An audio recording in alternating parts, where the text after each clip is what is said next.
It's no real secret that I happen to be an enjoyer of many tabletop games, and as a result have accumulated, through no fault of my own, a perhaps exorbitant quantity of dice. I don't mean to collect so many, they just call out to me through the ether. I go to a game shop to look at some books, there they are at the counter, winking in their little acrylic boxes in the morning light, taunting me. So I leave. I go outside to a fantasy fair. There, my favourite dice smiths sit at their stalls with increasingly more tempting methods of drawing me in. Dice gumball machine, anyone? Scratch patch? Mystery boxes? How can I resist? Even in my own home, sitting peacefully at my desk, my hand wanders all by itself to my favourite dice makers' websites, and what am I to do? When I see these shiny math rocks, my heart aches to hold them in my hands, to feel the room temperature plastic warm in my sweaty palms. The thoughts overtake me. In my ears, my heartbeat hits like a drum and I hear a distant chant. I can't make out what they're saying.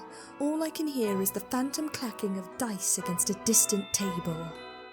Then I come to with a full cart and realise I've hit checkout. I wouldn't call it an addiction, more a surely harmless compulsion that I have absolutely no control over whatsoever.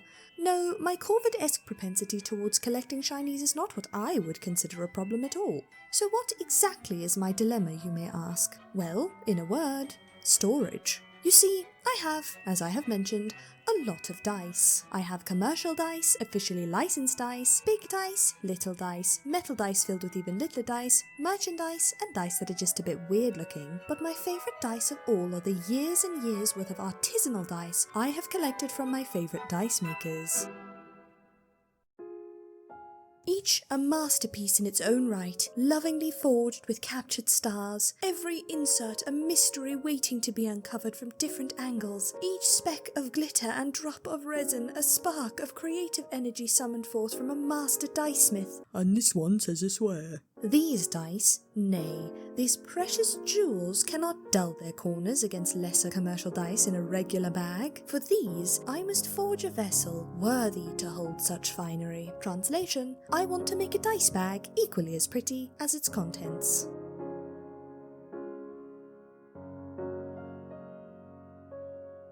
My journey begins where it usually does, with a few hasty doodles. I know for certain that I want to make a bag in the shape of a D20, mainly because I've had this pattern for it bookmarked for 80 billion years. But what of the material? I have a few ideas. Initially I wanted to embroider every single face of my fabric die with some ornate collection of vines, sort of inspired by these dice. But my embroidery skills, as they are not what I would consider particularly dazzling, so my thought was to cut out most of the work by finding a fabric to do it all for me, something that causes the same neurons to fire in my magpie brain as the immaculate swirls and colours of my dice. Not you, not you. Ah, yes, this lovely swirly hot pink and purple brocade will absolutely do. Watch how it shifts and shimmers in the light. It even has veins of sparkly black swirls running through it. This, coupled with some fancy metallic embroidery over the individual numbers, and ode to Merlin, we have the potential for a very pretty dice bag.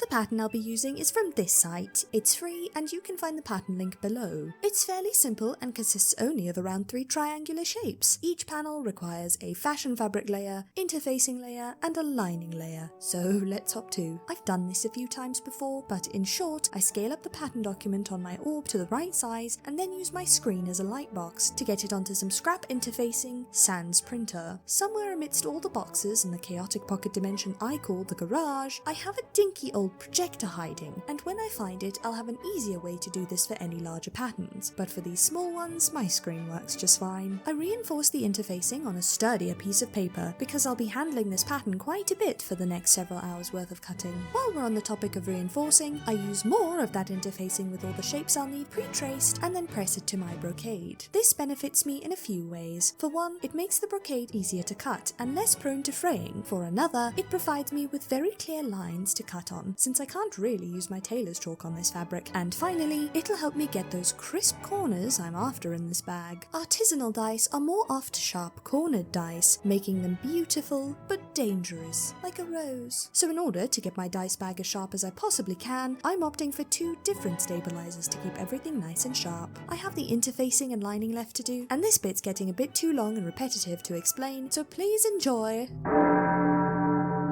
The The Ballet of Blades, the tragic tale of hours spent tracing and cutting triangles.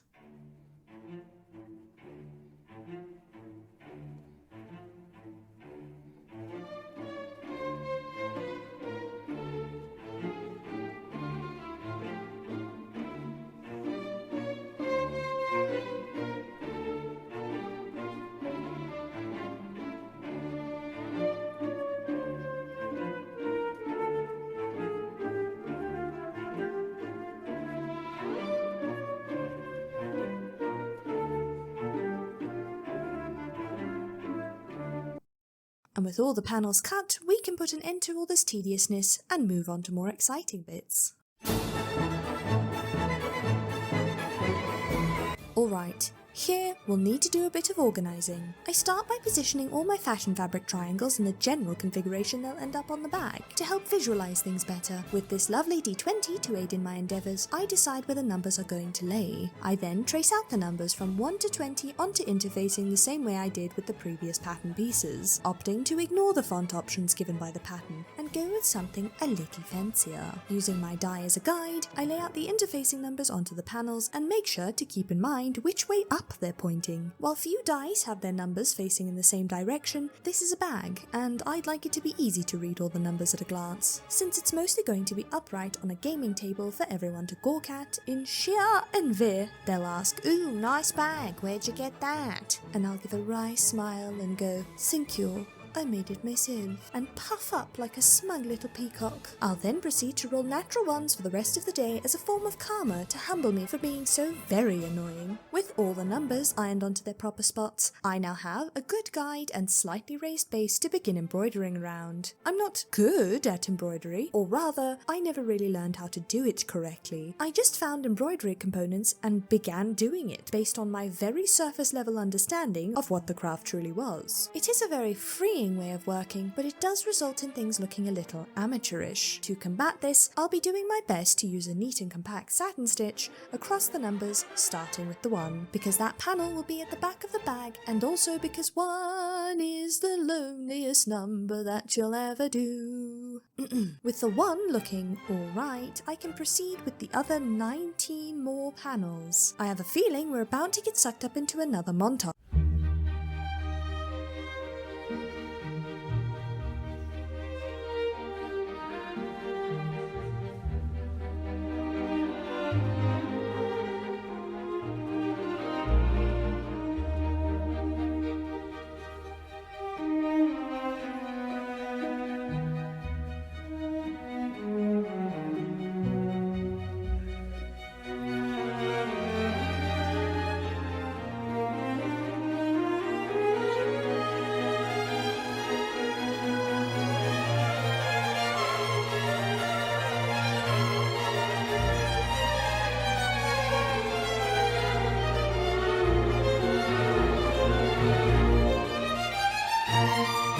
Oh dear, Council, we have a problem.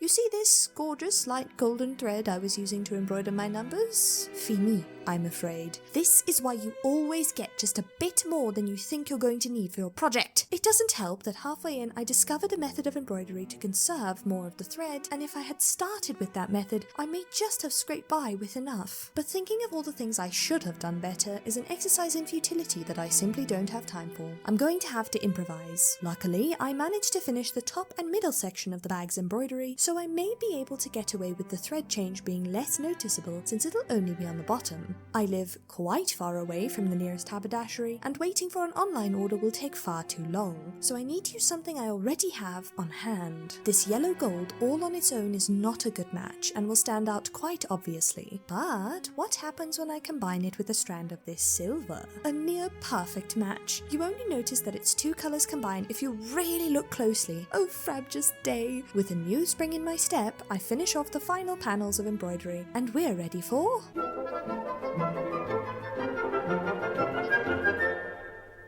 Alright, panels all embroidered and in order, I can now start assembling everything. To start, I plan out where the interfacing panels will sit. Some of the interfacing panels in a particular spot are a bit shorter to accommodate where the zipper will fit, and I want that zipper to face the front, near the 20 side. Once I'm happy with my placement, I press the interfacing into place, covering up my embroidery edges and safely hiding them out of harm's fray. I can then begin sewing up the middle section of my D20, a giddying process that made me realise my dream dice bag was not far from fruition. I then sew the bottom bits to my middle strip. I repeat this process with my lining fabric, so I end up with flat panels of the inner and outer parts that will soon form the base of my bag. I place them right sides, the side sans the visible seams, together and make a sandwich. Equal parts lining and outer fabric with a delicious zipper filling. Once sewn, the zipper should face outwards from your lining fabric, so just keep that in mind when you're placing it in. I tried to treat this regular zipper like an invisible zipper, in the hopes of getting a beautiful seamless look by just sewing right up against the zip. Don't do that, you'll see why soon enough. I wrestle with my iron to get everything laying as flat as I possibly can. Then I open up the zipper and attach the top pieces and their linings to the top row of teeth, with the same sandwich method to start forming my flat lid piece. Here I have essentially constructed my bag in its flattened form. To make it a 3D object, I now just need to sew all the sides closed, starting with the outer shell inside out so I can flip it in at the end and leave the lining bits for last, with some bits to be finished by hand, so I can encase every seam inside this lovely bag like some sort of professional or something. Oh, and somewhere in there I added in a little strap with a D-ring attached so I could hang it off of this strap I found at ye old second-hand shop. But this strap is far from acceptable for my beautiful dice bag, so I reverse engineer it, a fancy way of saying pick it apart. I wrap the webbing in my lovely brocade and then unreverse engineer it, a fancy way of saying put it back together. I use the reverse side of the brocade because I think it's pretty and adds a light contrast between the bag and the strap without being too jarring. To make sure all the corners are nice and sharp, I pin around the bag to emphasize the points and then give it a nice hot steam with the iron. I don't know for a fact this did anything, but the corners look sharper to me, so I'll count it as a win. And with that, I'm ready for the grand unveiling.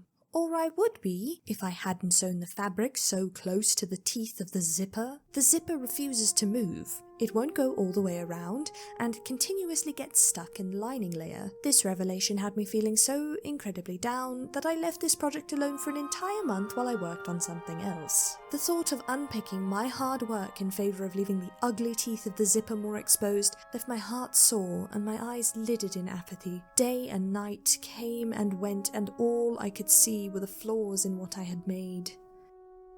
But what good is that? Giving up this far in after overcoming every other hurdle just because the zipper is visible?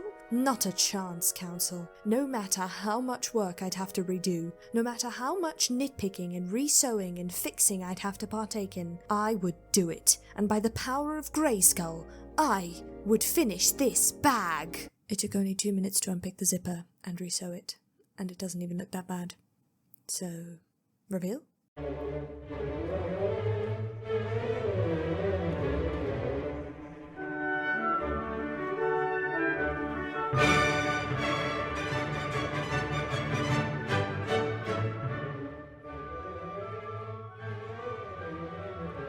Obviously, there are a few things I'm not happy with about this project. The embroidery, while being better than some of my previous attempts, is still very chunky and patchy, and everyone mistook my one for a golden caterpillar in the sneak peek I posted. The corners are not as crisp and sharp as I really wanted them to be, so it doesn't hold the same seamless look I had in my head.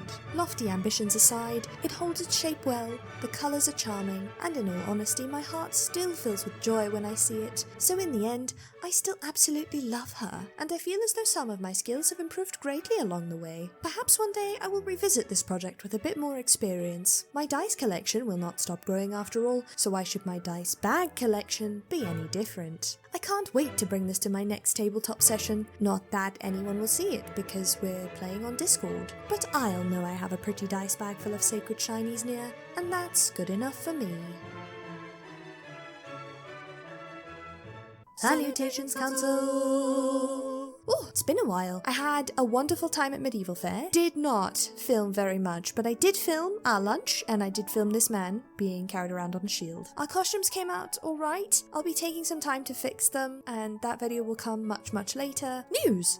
two things. I had a silly idea over on Instagram for a community project that I'll be calling Project Runway, like Project Runway, haha, wherein we pull a couple of themes and colours from a hat and get a month in order to create or design a Ren Fair fantasy outfit. I definitely really want to do theme and colour or colour palette. It just has to be your main colour, something like that. We'll iron it out. I really love this idea, and so did you guys over on Instagram. If you have ideas for what themes we could put in our random generator or how it should be run, please feel free to DM me on Instagram or put it in the comments below. It'll be my first community project. Don't have a prize other than bragging rights for now, but maybe in future I could make the prize something really cool. Thing 2. I am in the process of digitizing some of my patterns and prettying up my project worksheets and notes because I'll be opening up a Keep Patreon. It'll be one tier for now. You'll get your name in the video as a special thank you, and you'll get access to any of my patterns and worksheets to date. Bearing in mind, of course, that I am not a professional pattern maker, there will also be instructions for self-drafting, so if you find my patterns a little bit unsubstantial, you can self-draft. However,